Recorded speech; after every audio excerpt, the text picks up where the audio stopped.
pati ang ibon. Hawak. Ibon na dahil na. Pawak ako. Sige nga. Wow. Akin na lang.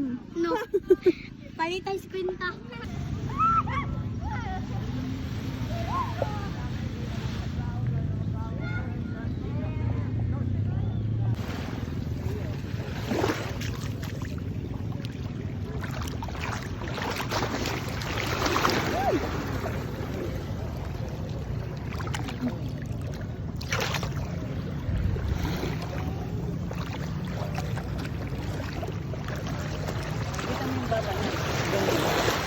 Ganyan yung mga bata. Ganyan yung